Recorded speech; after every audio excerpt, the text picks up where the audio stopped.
नमस्कार दोस्तों, स्वागत है आप सभी का। आप लोगों से एक रिक्वेस्ट है फ्रेंड्स कि यदि आप लोग वीडियो में आते हैं तो वीडियो को एंड तक ज़रूर देखा करिए फ्रेंड्स। काफ़ी मेहनत से वीडियो तैयार होती है और अच्छी लगे तो वीडियो को लाइक शेयर ज़रूर किया कीजिए। आप लोगों से रिक्वेस्ट है। तो चलिए क्लास को शुरू करते हैं। पहला प्रश्न है, निम्न में से किसने भारतीय संविधान की प्रस्तावना को संविधान की आत्मा बताया है? Option A K M Munshi, option B Thakurdas Bhargava, option C Subhash Bhargava, option D Ernest worker.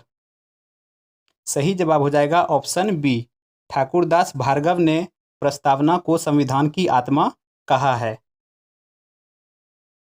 प्रस्तावना पर कुछ कथन दिए गए हैं, जैसे के एम मुंशी ने कहा था प्रस्तावना को राजनीतिक जन्मपत्री। उसी प्रकार ठाकुरदास भार्गव का कथन है, इन्होंने कहा था प्रस्तावना को संविधान की आत्मा। सुभाष भार्गव ने कहा था संविधान यदि शरीर है तो प्रस्तावना उसकी आत्मा। और अर्नेस्ट वार्कर का कथन है कि प्रस्तावना संविधान निर्माताओं के विचारों को जानने की कुंजी है। तो यहाँ से परीक्षाओं में प्रश्न देखे जाते हैं।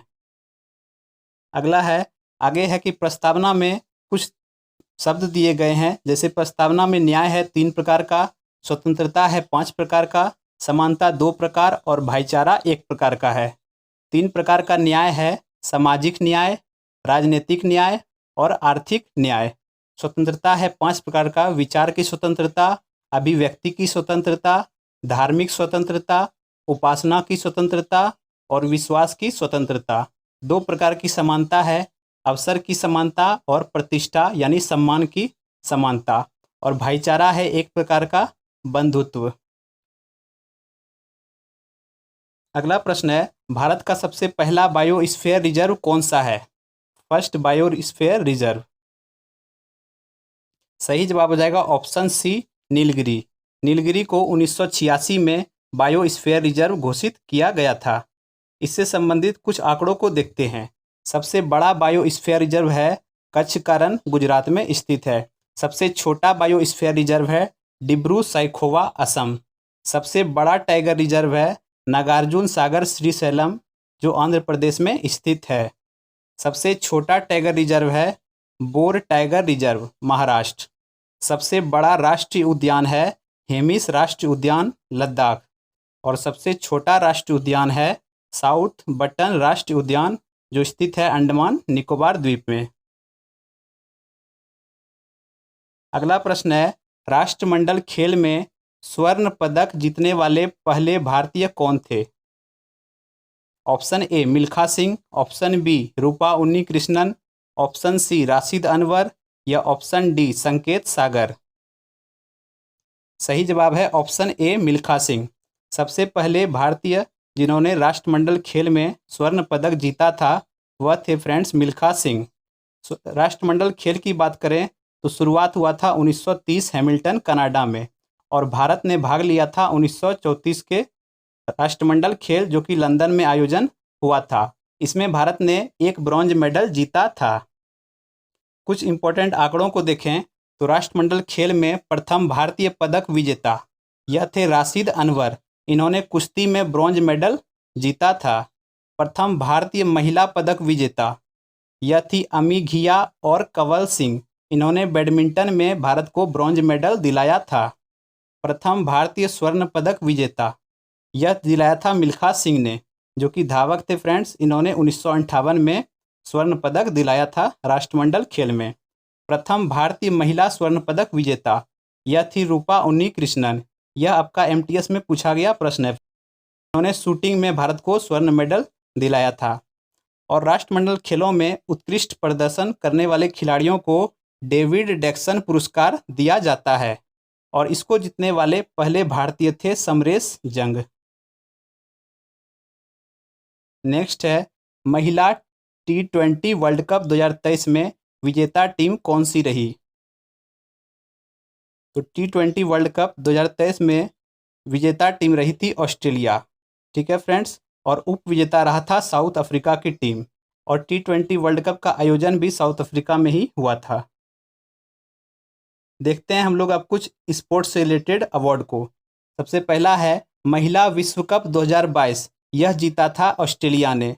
इसमें उप विजेता टीम रही थी इंग्लैंड की टीम। आयोजन हुआ था इसका न्यूजीलैंड में। तो ध्यान में रखेंगे, काफ़ी इंपॉर्टेंट है, पूछा जा सकता है आपके परीक्षाओं में।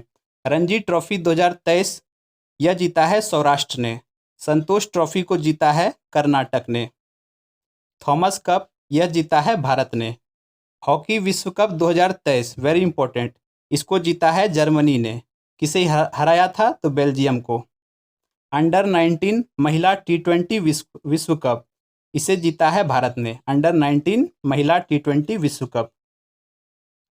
अगला है हॉकी सीनियर महिला राष्ट्रीय चैंपियनशिप, यह जीता है मध्य प्रदेश ने। महाराष्ट्र ओपन टेनिस 2023, इसको जीता है टेलोन ग्रिक्सपुर ने। टाटा स्टील मास्टर शतरंज 2023, इसको जीता है अनीस गिरी ने। राष्ट्रीय कुश्ती चैंपियनशिप 2023, इसको जीते हैं अक्षय दीप सिंह और प्रियंका गोस्वामी ने। अर्जेंटीना टेनिस कप 2023, इसके विजेता हैं Carlos Alcaraz. Malaysia open badminton 2023 के इसके विजेता हैं विक्टर एक्सेल्सन। अगला प्रश्न है, निम्न में से कौन सी पुस्तक माइकल फेल्प्स की पुस्तक है? सही जवाब है ऑप्शन सी, माइकल फेल्प्स की पुस्तक है नो लिमिट। माइकल फेल्प्स जो कि अमेरिका के एक स्विमर हैं, तैराक हैं, इन्होंने ओलंपिक में कुल 28 मेडल जीते हैं। 28 में से 23 गोल्ड मेडल इन्होंने जीता है, जो अब तक का सर्वाधिक मेडल है। और 2008 के बीजिंग ओलंपिक में भी इन्होंने अकेले 8 मेडल जीता था। तो यह भी अपने आप में एक रिकॉर्ड है। कुछ इंपॉर्टेंट पुस्तक को देखें तो ए शॉट एट हिस्ट्री, यह पुस्तक है अभिनव बिंद्रा की। एस अगेंस्ट ऑड्स, यह पुस्तक है सानिया मिर्जा की आत्मकथा। अनब्रेकेबल आत्मकथा है मैरी कॉम की। अनगार्डेड पुस्तक है मिताली राज की। The race of my life, यह पुस्तक है मिल्खा सिंह की। प्लेइंग टू विन, यह पुस्तक है साइना नेहवाल की। शटलिंग टू द टॉप, यह आत्मकथा है पीवी सिंधु की। तो सारे यहाँ पे आत्मकथा हैं और उसके बुक के नाम हैं, तो ध्यान में रखेंगे। अगला है व्यष्टि अर्थशास्त्र। इस प्रश्न को करने से पहले हम लोग थोड़ा थ्योरी को देखते हैं फ्रेंड्स। थ्योरी क्या है? अर्थशास्त्र का वर्गीकरण यानी क्लासिफिकेशन ऑफ इकोनॉमिक्स, यह किया था रेगनार फ्रिश ने। क्लासिफिकेशन ऑफ इकोनॉमिक्स, इसको दो बातों में बांटा गया था, एक है व्यष्टि अर्थशास्त्र और एक है समष्टि अर्थशास्त्र। व्यष्टि अर्थशास्त्र के जनक है अल्फ्रेड मार्शल और समष्टि अर्थशास्त्र के जनक हैं जॉन मिनार्ड किन्स। व्यष्टि अर्थशास्त्र में छोटे अर्थव्यवस्था का अध्ययन किया जाता है छोटे स्तर पर, जबकि समष्टि अर्थशास्त्र में बड़े स्तर पर अर्थव्यवस्था का अध्ययन किया जाता है। ठीक है। व्यष्टि अर्थशास्त्र को कीमत या मूल्य का सिद्धांत भी कहते हैं, या फिर मांग व आपूर्ति का सिद्धांत। इस तरह से प्रश्न आपके परीक्षाओं में पूछे जाते हैं। पूछ देगा कि मांग व आपूर्ति का सिद्धांत किस अर्थशास्त्र का उदाहरण है, तो आपको बताना पड़ेगा व्यष्टि अर्थशास्त्र। अगला उसी तरह से है कि आय व रोजगार का सिद्धांत, यह होता है समष्टि अर्थशास्त्र में। ठीक है। और अल्फ्रेड मार्शल की पुस्तक है फ्रेंड्स, काफ़ी इंपॉर्टेंट है, प्रिंसिपल ऑफ इकोनॉमिक्स। यह पुस्तक है अल्फ्रेड मार्शल की। और जॉन मिनार्ड किन्स की पुस्तक है the general theory of employment interest and money. ठीक है। यहाँ पे ध्यान रखने वाला बात है कि व्यष्टि अर्थशास्त्र के जनक हैं अल्फ्रेड मार्शल और समष्टि अर्थशास्त्र के जनक हैं जॉन मिनार्ड किन्स। काफ़ी बार पूछा गया है, तो हमारा प्रश्न भी यही था कि व्यष्टि अर्थशास्त्र यानी माइक्रो इकोनॉमिक्स के जनक किसे माना जाता है। सही जवाब क्या हो जाएगा? अल्फ्रेड मार्शल यानी ऑप्शन ए।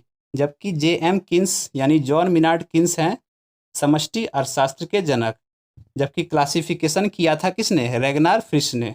तो सही जवाब हो जाएगा ऑप्शन ए इस प्रश्न का। बढ़ते हैं आगे। अगला प्रश्न है, प्रच्छन्न बेरोजगारी का क्या अर्थ है?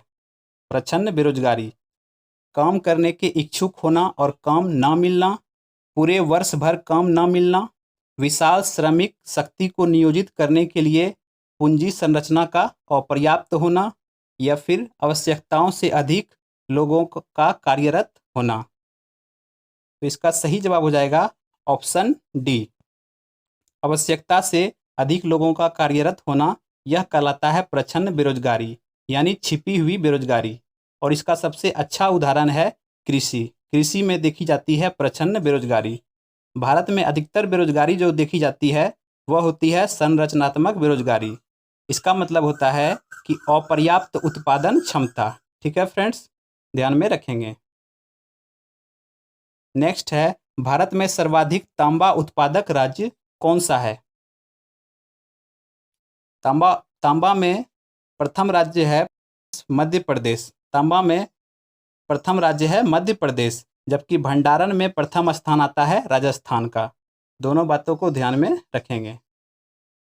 अब हम लोग देखते हैं खनिज और उसके उत्पादन में प्रथम राज्य और उसके भंडारण में प्रथम राज्य को। तो टीन में उत्पादन में प्रथम है छत्तीसगढ़ और भंडारण में है हरियाणा।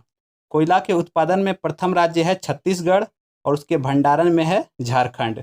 लौह अयस्क में प्रथम स्थान है उड़ीसा का, जबकि भंडारण में है कर्नाटक। चांदी में प्रथम स्थान आता है राजस्थान का, कि भंडारण में है राजस्थान। दोनों ही राजस्थान ही है, ठीक है। सोना में प्रथम स्थान है कर्नाटक का और भंडारण में भी कर्नाटक ही आता है। यूरेनियम में प्रथम स्थान है उत्पादन के आधार पर झारखंड और भंडारण में आता है आंध्र प्रदेश। जस्ता में उत्पादन और भंडारण दोनों के लिए प्रथम स्थान है राजस्थान। मैग्नीज और बॉक्साइट दोनों में प्रथम स्थान आता है उड़ीसा का, मैग्नीज और बॉक्साइट में, ठीक है। अभ्रक में भी उत्पादन और भंडारण में सेम है आंध्र प्रदेश और आंध्र प्रदेश। अगला है, दक्षिण अमेरिका महाद्वीप की सर्वोच्च पर्वत शिखर कौन सी है? दक्षिण अमेरिका महाद्वीप का सही जवाब हमारा होगा option C, Mount Aconcagua. Mount Aconcagua दक्षिण अमेरिका महाद्वीप का सर्वोच्च पर्वत शिखर है। अब हम लोग सातों महाद्वीप के सर्वोच्च पर्वत शिखर को डिस्कस करेंगे। पहला है उत्तर अमेरिका महाद्वीप। तो उत्तरी अमेरिका महाद्वीप का सर्वोच्च शिखर है माउंट मैकिनले। दक्षिण अमेरिका महाद्वीप का सर्वोच्च शिखर है माउंट एकांकागुआ। अफ्रीका महाद्वीप का सर्वोच्च शिखर है माउंट किलीमंजारो। अंटार्कटिका महाद्वीप का है माउंट विंसन मैसिव। ऑस्ट्रेलिया महाद्वीप का है सर्वोच्च शिखर माउंट कोसियस्को। यूरोप महाद्वीप का है माउंट एल्ब्रूस। एशिया महाद्वीप का आपको पता है माउंट एवरेस्ट। तो यह सारे सर्वोच्च शिखर थे सातों महाद्वीप के। नेक्स्ट है, निम्न में से किसने ब्लड ग्रुप AB की खोज की थी? जैसा कि आपको पता है टोटल 4 ब्लड ग्रुप हैं, उसमें से 3 की खोज की है कार्ल लैंडस्टीनर ने, जबकि एक ब्लड ग्रुप AB इसकी खोज की गई है स्टर्ली और डिक्स्टेला के द्वारा। सही जवाब होगा ऑप्शन बी, स्टर्ली और डिक्स्टेला ने ब्लड ग्रुप AB की खोज की है। ब्लड ग्रुप की बात करें तो ब्लड ग्रुप टोटल 4 होते हैं, A, B, AB और O।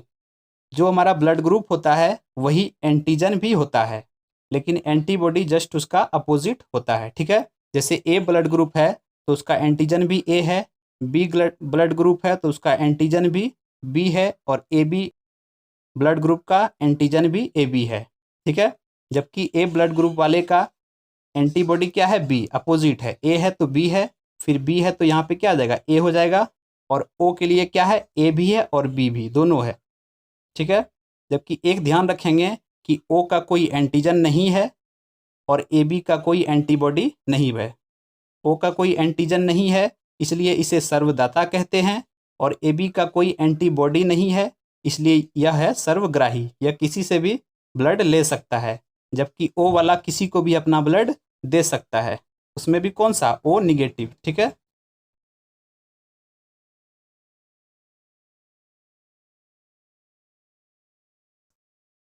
एंटीजन RBC की सतह पर उपस्थित होता है, जबकि एंटीबॉडी WBC और प्लाज्मा में उपस्थित होता है। इन बिंदुओं को भी ध्यान में रखेंगे। एंटीजन और एंटीबॉडी क्या है? एक ग्लाइकोप्रोटीन है। ये क्या है? एक ग्लाइकोप्रोटीन है। एंटीजन ब्लड ग्रुप बताता है, जबकि एंटीबॉडी प्रतिरक्षा प्रदान करता है, ठीक है, यानी इम्यूनिटी प्रदान करता है एंटीबॉडी। एंटीजन और एंटीबॉडी की अभिक्रिया से एनीमिया और पीलिया रोग होता है। ध्यान में रखेंगे, एनीमिया और पीलिया।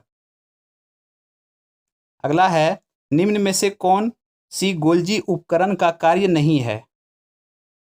जटिल शक्कर का निर्माण करना, लाइसोसोम का निर्माण करना, कोशिका भित्ति और झिल्ली के निर्माण में भाग लेना, या फिर राइबोसोम का निर्माण करना। तो गोल्जी उपकरण का कार्य नहीं है, इसके लिए सही जवाब हो जाएगा ऑप्शन डी, राइबोसोम का निर्माण करना। यह गोल्जी उपकरण का कार्य नहीं है। राइबोसोम का निर्माण होता है आरएनए तथा प्रोटीन से, ठीक है, जबकि ये तीनों गोल्जी उपकरण का कार्य है। ऑप्शन ए, बी और सी। हम लोग देखते हैं कुछ इंपॉर्टेंट खोजकर्ताओं के नाम को, वैज्ञानिक को, ठीक है। जैसे कोशिका है, कोशिका की खोज की है रॉबर्ट हुक ने 1665 में। केंद्रक की खोज की है रॉबर्ट ब्राउन ने 1831 में। माइटोकॉन्ड्रिया का खोज किया गया है अल्टमन के द्वारा, जबकि इसका नामकरण किया था बेंडा ने। राइबोसोम खोजा था पैलेड ने। लाइसोसोम के खोजकर्ता हैं डी डुवे। जीव द्रव की खोज की थी डुजार्डिन द्वारा। डुजार्डिन ने खोज किया था जीव द्रव का, जबकि इसका नामकरण किया है पुरकिंजे ने। तारक काय का खोज किए थे बोवेरी ने। अगला है, अंतःप्रद्रव्यी जालिका यानी ईआर की खोज यह किया था पोर्टर के द्वारा। गुणसूत्र की खोज किए थे वाल्डेयर ने। जीन की खोज यह किए थे जोहानसन ने। कोशिका विभाजन का सर्वप्रथम खोज यह किए थे फ्लेमिंग ने। फ्लेमिंग ने सर्वप्रथम कोशिका विभाजन का खोज किया था। मृत कोशिका के खोज करता है रॉबर्ट हुक। जीवित कोशिका के खोज करता है ल्यूवेन हॉक। इसके साथ ही ल्यूवेन हॉक ने प्रोटोजोआ, बैक्टीरिया और स्पर्म की भी खोज की थी। भारतीय कोशिका विज्ञान का जनक कहा जाता है अरुण कुमार शर्मा को। कोशिकांग यानी सेल ऑर्गेनेल्स के खोज करता है डी डुवे। और लवक यानी प्लास्टिड के खोज करता है ई हैकेल। सारे इंपॉर्टेंट है, ध्यान में रखेंगे। अगला प्रश्न है, मानव शरीर में प्रोटीन की मात्रा कितना प्रतिशत होता है? प्रोटीन की मात्रा, सही जवाब है ऑप्शन बी 15%। मानव में 15% प्रोटीन पाया जाता है। आइए हम लोग देखते हैं आगे। शरीर में मौजूद पोषक तत्व का परसेंटेज हम लोग कवर करेंगे। जैसे जल है, जल होता है 65%, वसा प्रेजेंट होता है 16%, प्रोटीन होता है 15%, खनिज 4% और कार्बोहाइड्रेट होता है सबसे कम 1%। तो ध्यान में रखेंगे। अगला है, शरीर में मौजूद विभिन्न तत्वों का परसेंटेज, ठीक है। जैसे सबसे ज़्यादा तत्व कौन सा है? जल। जल है 65%। कार्बन आता है 18.5, लगभग 19%। हाइड्रोजन प्रेजेंट है 9.5%। नाइट्रोजन होता है 3.2%। कैल्शियम है लगभग 1.5%, ठीक है। फास्फोरस है 0.4% और मैग्नीशियम है 0.1%। ध्यान में रखेंगे, यहाँ से बीच से आपके परीक्षाओं में कई बार प्रश्न पूछ लिए जाते हैं। जैसे पूछ देगा कि नाइट्रोजन का परसेंटेज शरीर में कितना है, तो आपको बताना होगा 3.2%। तो इस तरह से पूछा जाता है। आगे हम लोग देखेंगे वायुमंडल में मौजूद गैसों का परसेंटेज। वायुमंडल में, ठीक है, तो नाइट्रोजन सर्वाधिक होता है वायुमंडल में 78%। सेकेंड पे है ऑक्सीजन 20.95%, लगभग 21%। आर्गन होता है 0.93%। कार्बन डाइऑक्साइड प्रेजेंट है 0.03%। नियॉन होता है 0.0018%। हाइड्रोजन है 0.001%। ध्यान में रखेंगे।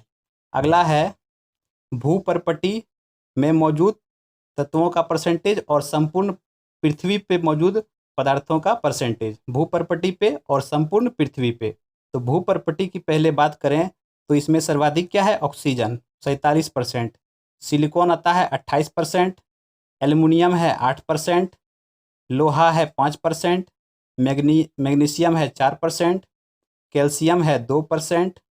पोटेशियम 2%। सोडियम 2% और अदर है 2%।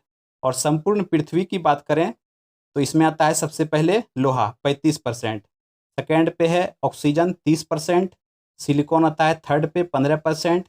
मैग्नीशियम है 13%। निकेल और गंधक ये दोनों 2-2%। कैल्शियम और एल्युमिनियम ये भी 1% और अदर भी है 1%। तो यहाँ से आपके परीक्षाओं में प्रश्न जरूर देखने को मिलते हैं। तो आज के लिए बस यहीं तक था फ्रेंड्स। वीडियो ज़रूर आप लोग लाइक ज़रूर कर दें फ्रेंड्स, बहुत मेहनत से वीडियो बनती है। धन्यवाद।